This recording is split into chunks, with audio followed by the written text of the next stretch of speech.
Bienvenidos a C2G Talks, una serie de entrevistas uno a uno con expertos del pensamiento que exploran los términos de gobernanza que plantean enfoques emergentes que alteran el clima.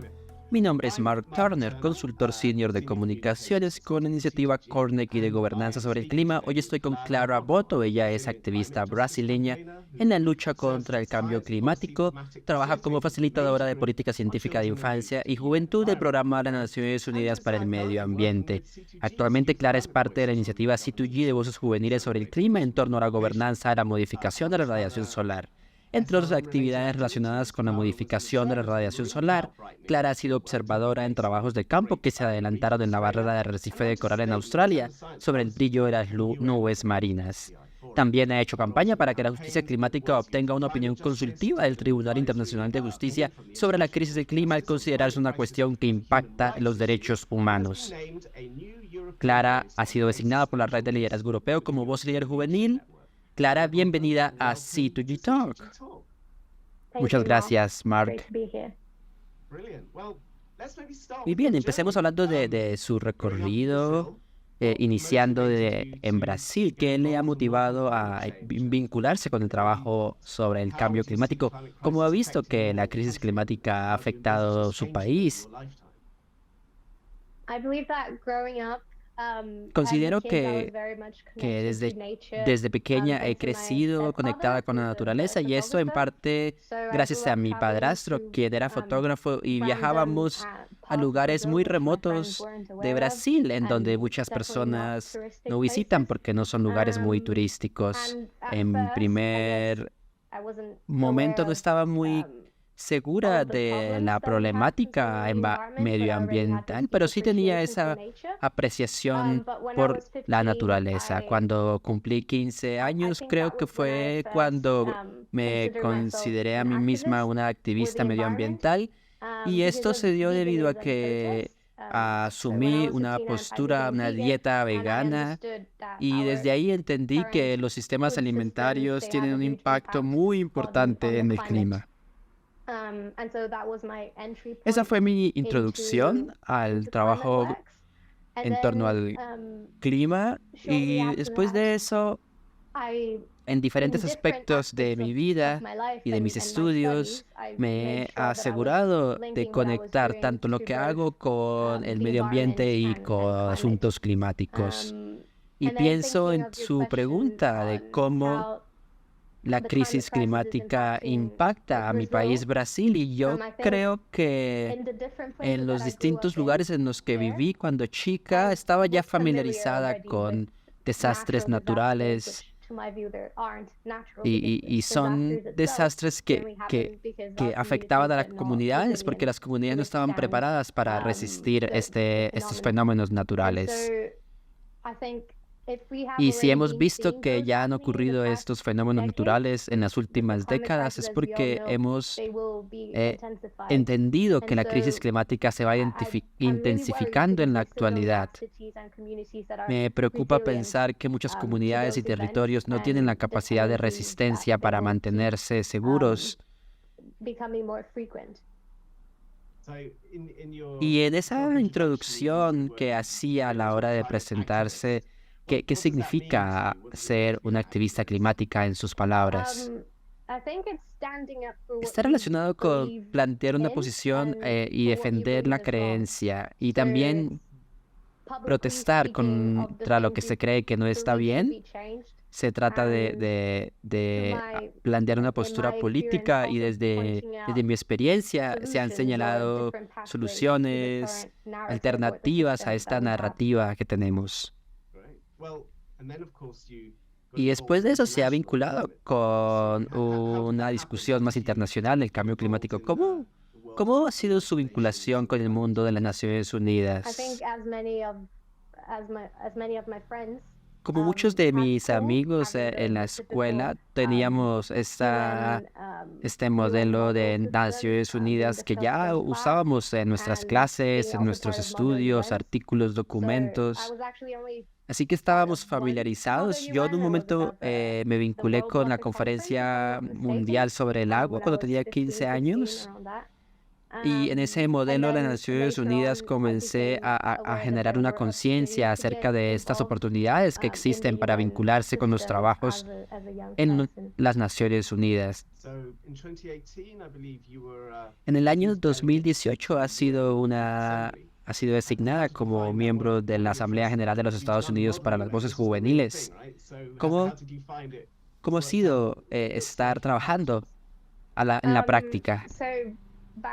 Sí, era la primera vez que estaba participando en una conferencia de las Naciones Unidas y ya imaginará que es una sensación importante porque si bien estaba asistiendo con una delegación de mi país, hay que convenir que la Asamblea General de las Naciones Unidas no concluye asuntos importantes, sino que es un espacio de discusión. Me preocupaba pensar que en mis círculos en Brasil no había nadie más que estaba realmente preocupado sobre los problemas que se estaban discutiendo como yo lo estaba. Así que comencé a revisar cómo otras personas jóvenes alrededor del mundo estaban teniendo las mismas preocupaciones que yo tenía y me dio mucho optimismo pensar que había un organismo importante, un núcleo importante de personas en mi posición. Ha mencionado que la Asamblea General no llega a conclusiones importantes, pero ¿a qué punto considera que los procesos que se llevan a cabo en las Naciones Unidas vinculan directamente la voz juvenil? ¿Qué tipo de alternativas se ofrecen en este proceso de toma de decisiones? Hay distintas formas en las que un joven puede vincularse al sistema de las Naciones Unidas. Por supuesto que las voces juveniles siempre son bienvenidas y deben ser escuchadas. Sin embargo, estas estructuras sugieren un tipo de circunscripciones juveniles, es decir, organismos de las Naciones Unidas en donde estos jóvenes vienen no solo a aprender, sino a generar contribuciones en torno a las problemáticas que existen. ¿Qué quiere decir en términos generales ser una facilitadora de ciencia política? Son términos muy técnicos. ¿Qué piensa la gente al respecto? Como mencioné previamente, tenemos el sistema de circunscripciones juveniles. Este sistema está vinculado con las Naciones Unidas, con el trabajo que se hace desde la infancia y la adolescencia. Y básicamente lo que hacemos como jóvenes, al ser parte de esta circunscripción juvenil, ofrecemos nuestra perspectiva a los procesos que ya se están adelantando por parte de las Naciones Unidas. Entonces, cuando hay preguntas, situaciones en donde se requiere que los jóvenes o los niños puedan participar, se les da una posibilidad de expresarse y también se espera que los eventos que se llevan a cabo vinculen más y más jóvenes en estas discusiones. Por supuesto que se necesita llamar la atención de políticos, gobernantes y legisladores para que puedan también materializar la voz de los jóvenes. Como facilitadora, hemos podido revisar los procesos científicos que se llevan a cabo y por supuesto, no se trata solamente de que demos nuestra perspectiva, sino también de retroalimentar un poco cómo estas circunscripciones están siendo alimentadas. Hablemos un poco de cómo C2G viene generando una iniciativa también en torno a alternativas que pueden ser enfoques o soluciones, como por ejemplo la modificación de la radiación solar. Esto consiste en reflejar energía solar en el espacio, pero ¿qué le motivó en primera instancia a revisar esas tecnologías emergentes? Así es, la primera vez que oí sobre modificación de la radiación solar fue en 2019 Participé en un simposio de geoingeniería internacional que se llevó a cabo en Río de Janeiro, en donde estaba viviendo yo en ese momento, y asistí como una observadora. En principio me impactó ver que era la única persona joven en el grupo, si bien era un evento público. No habían más miradas jóvenes en ese recinto. Y también revisar que en ese momento la modificación de la radiación solar, si bien ya estaba yo empapada un poco de estas tecnologías, seguían siendo términos bastante novedosos. De manera que al terminar esa conferencia, tuve un poco de temor de pensar que estaba sola en el mundo en esta preocupación enorme y comprendiendo estas soluciones emergentes también. Y son tecnologías que no muchas personas están tratando en una conversación. eh, y de manera que cuando me vinculé con la iniciativa Carnegie de gobernanza, pude hacer de esos términos como modificación de la radiación solar términos más reales. La primera vez que me vinculé con C2G fue al inicio de 2022 en una conferencia sobre el rol de la ciencia ficción en estas tecnologías emergentes. Y yo he leído, por supuesto, acerca de ciencia ficción un montón, de manera que me llamó la atención pensar que había una institución, una iniciativa como esta, como C2G, tratando de explorar temas que para mí eran familiares. Muy bien, contemos un poco cómo ha sido esta experiencia, cuáles son los aprendizajes, las perspectivas que se generan.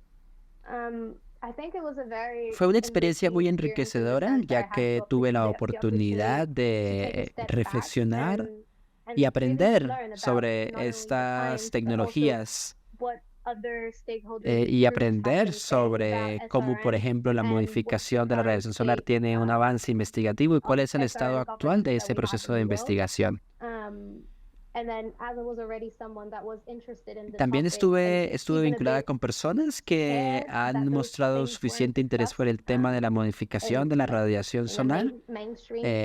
Si bien sabemos que son temas que no se transmiten de forma generalizada, me han dado el conocimiento y la posibilidad de entender que hay muchas personas en este momento hablando de ese tema. Si bien no es una cuestión amplia, hay ya una conversación.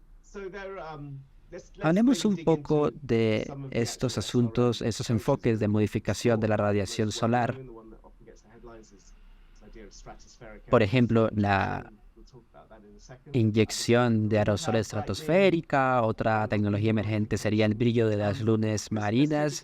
Y podríamos tomar un par de estas tecnologías emergentes como para mencionar un poco la experiencia que ha tenido con el brillo de las nubes marinas trabajando en Australia. ¿Cómo fue este ejercicio, este trabajo de campo que se llevó a cabo? Así es, yo fui invitada a ser parte del equipo de trabajo y observación en Australia.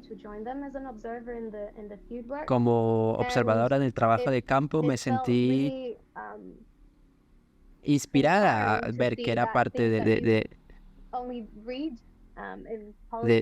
un equipo que tenía una preparación enorme, un conocimiento muy amplio, que estaban comprometidos realmente con el trabajo que estaban haciendo. Esto fue muy motivante y me permitió aprender de otras tecnologías, me permitió ver cómo funcionan, por ejemplo.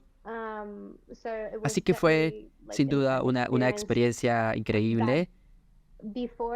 Puedo decir que antes de eso nunca me imaginé la realidad de esta tecnología emergente. Me generó muchas preguntas, por supuesto, más de las preguntas que yo ya tenía desde el inicio. ¿Podría describir un poco esa experiencia? ¿Cómo ha sido? ¿Qué he visto? ¿Cómo se veía esta práctica de trabajo de campo? Muy bien, sí, hay distintas estaciones de investigación. Yo estuve principalmente trabajando en 3 de estas estaciones de investigación.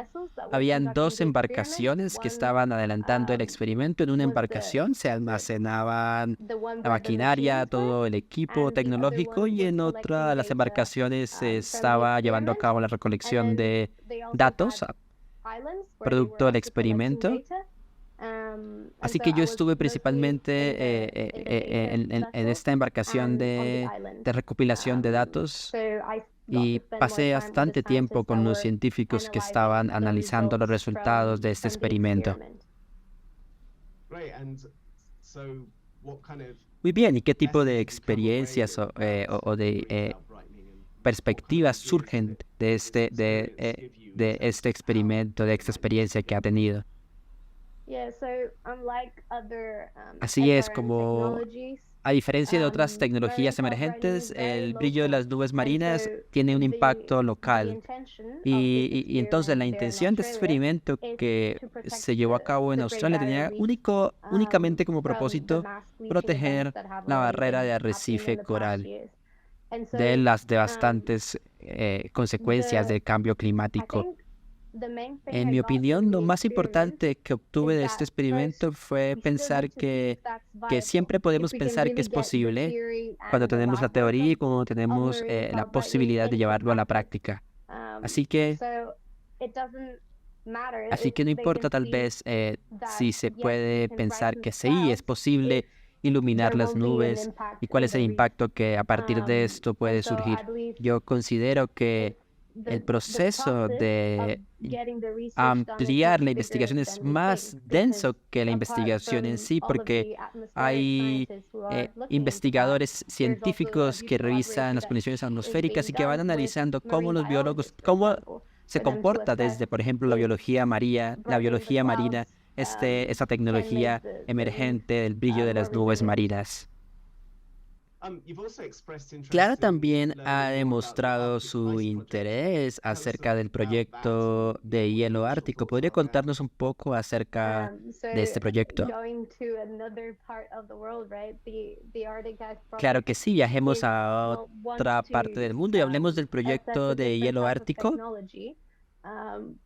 que consiste en un tipo de tecnología diferente. Para ello se usan diminutas esferas de vidrio huecas, las cuales se espera que aumenten la reflectividad al cubrir el hielo marino del Ártico con estas esferas diminutas de vidrio huecas. Y se espera que también esto ayude a prevenir el derretimiento de los glaciares del hielo ártico. Por supuesto que se necesita evaluar esta tecnología, al principio, de qué manera va a impactar el medio ambiente, porque sabemos que hay vida marina debajo del hielo, y queremos revisar si el impacto que se está dando es perjudicial o no. Yo estuve en un evento para aprender acerca del estado actual de la investigación de este proyecto y se pudo identificar que la sociedad civil, distintas organizaciones están apoyando este proyecto y se dan cuenta que las intervenciones climáticas son importantes. Hablemos un poco de la inyección de aerosol estratosférica como otra tecnología emergente.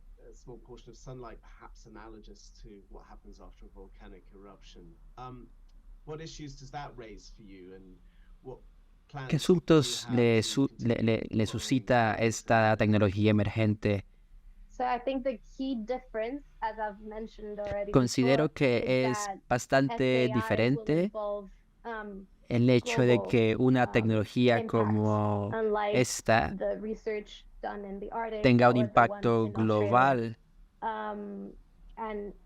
diferente al estudio adelantado en Australia, que tiene un impacto local. Ahora bien, si bien no me he vinculado directamente con algún grupo de investigación para revisar estas técnicas específicas, lo que sí puedo decir es que necesitamos adelantar conversaciones globales para poder a coincidir en tecnologías emergentes que tengan un impacto global, por supuesto, bajo un sistema de gobernanza que se está diseñando. Conviene recordar que si bien no hay un planteamiento establecido como solución, tenemos que seguir desde los gobiernos, desde las organizaciones, revisar distintas investigaciones que puedan servir como alternativas a la hora de conversar sobre este tema. Muy bien, y sabemos que en el contexto de los activistas medioambientales, hay un trabajo que se viene haciendo con sus colegas también. ¿En qué consiste ese trabajo? Estamos todavía en el proceso inicial. Es una plataforma de observación que tiene como objetivo un espacio de interacción juvenil que no solo sirva para ser anfitriones, sino para consultar distintas alternativas, distinta información acerca de las tecnologías emergentes, desde diversas áreas de estudio, ya sea desde un trasfondo filosófico, desde un trasfondo desde la ingeniería, por ejemplo. Y sabemos que esta información puede albergar resultados interesantes para muchos jóvenes, así que esta información va a aparecer en esta plataforma, pero también que los gobiernos puedan acceder a esta plataforma y vincularse con el trabajo que se espera desde allí.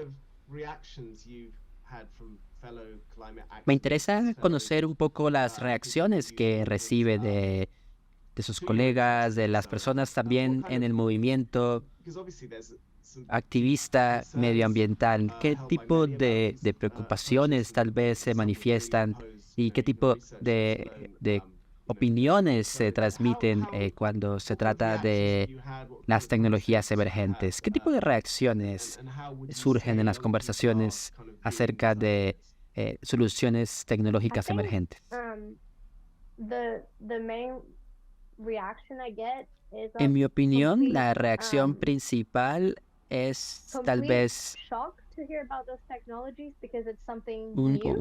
una sorpresa generalizada con esas tecnologías al ser asuntos novedosos, completamente desconocidos. Son, son temas que muchas personas no conocen y que en la esfera internacional, si bien se están discutiendo, pero no llegan a las comunidades, a los territorios. Y también hay otra perspectiva un poco más distante, en donde no hay un interés de ser parte de esta conversación, tal vez porque son temas controversiales. También se ha dicho que no deberíamos estar hablando de la modificación de la radiación solar, porque tal vez no es la prioridad del momento.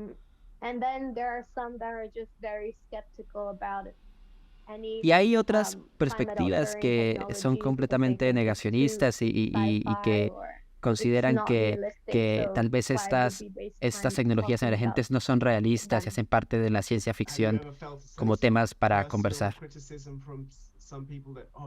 ¿Ha sentido una especie de crítica personal de algunos miembros cercanos al contexto familiar, educativo, investigativo?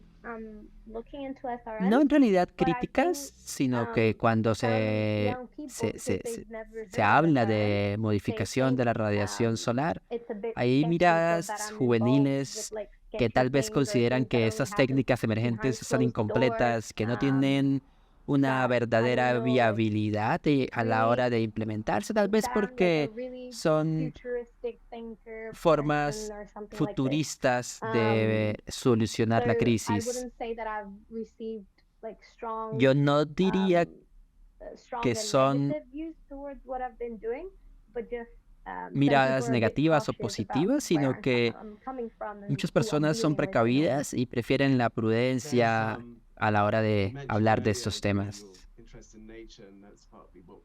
Lo ha mencionado antes a la hora de referir su interés por la naturaleza y el medio ambiente y el clima. Hay muchos creyentes de la postura de que la modificación de la radiación solar es innatural y que no tendría una posibilidad real de ser vista como una solución. ¿Qué considera al respecto? El punto que se está planteando ahora mismo es natural. Somos nosotros los humanos los que estamos eh, creando estas alternativas, pero también creamos el problema, creamos esta crisis climática.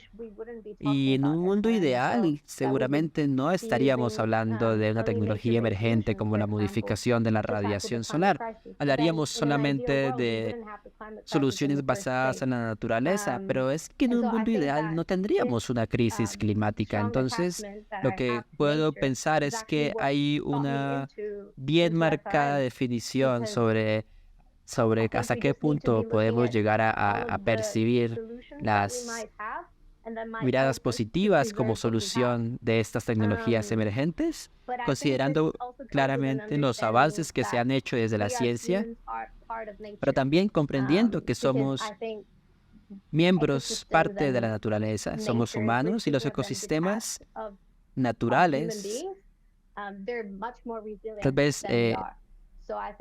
tal vez desconectados de la figura de los humanos, tienen más dificultad. Sabemos, por supuesto, que es un problema creado por la humanidad. Y claro, estas definiciones tienen que ver con compartir información, ampliar la información sobre la modificación de la radiación solar.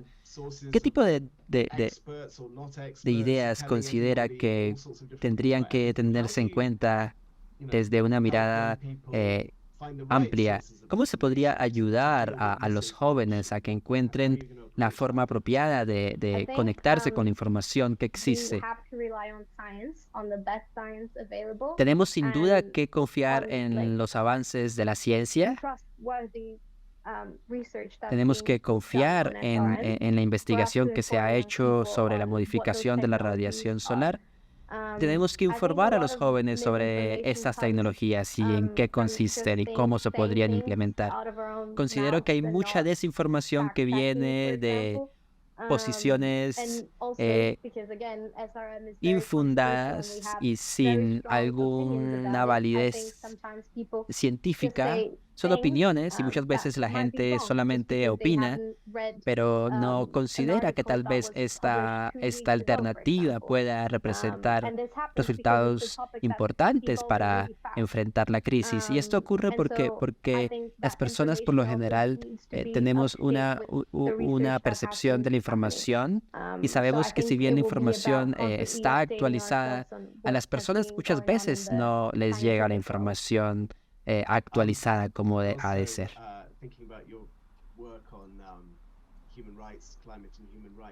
Y desde su trabajo como activista también de los derechos humanos y del medio ambiente, ¿considera que hay una relación entre la modificación de la radiación solar, los derechos humanos y la justicia climática? ¿Cómo percibe esa interacción entre estos elementos? Sin duda, yo creo que las comunidades que son más vulnerables al cambio climático son estas las comunidades que pueden beneficiarse de la modificación de la radiación solar como una herramienta importante, claramente vinculando a las comunidades y recibiendo todo el respaldo de las comunidades en los territorios.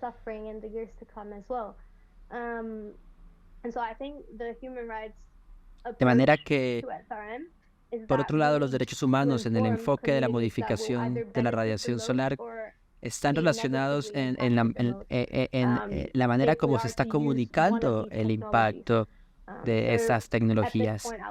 Si se quiere usar o no, en este punto yo diría que lo más importante es brindar información oportuna, real y verificada a los jóvenes.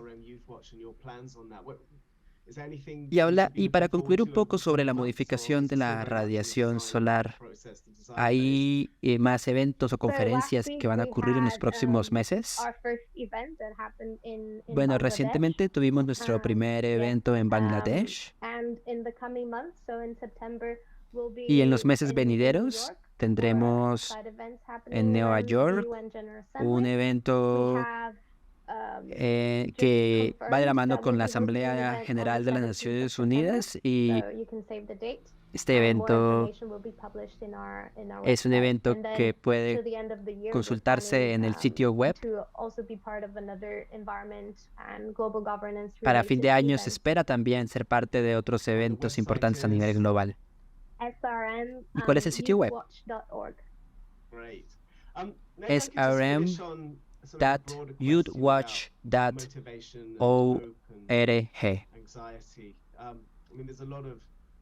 Hablemos ahora de las emociones y cómo se maneja desde la juventud esta ansiedad, esta incertidumbre para afrontar el cambio climático.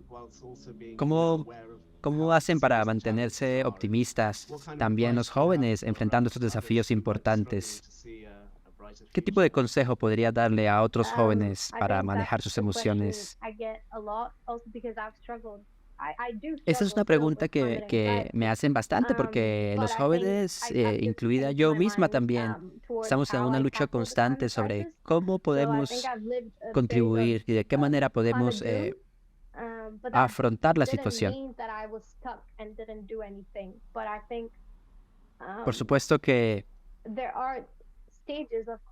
hay etapas de la ansiedad, etapas de la emoción que tal vez nos bloquean y no nos dejan avanzar. Son emociones que negativamente no aportan a la búsqueda de soluciones.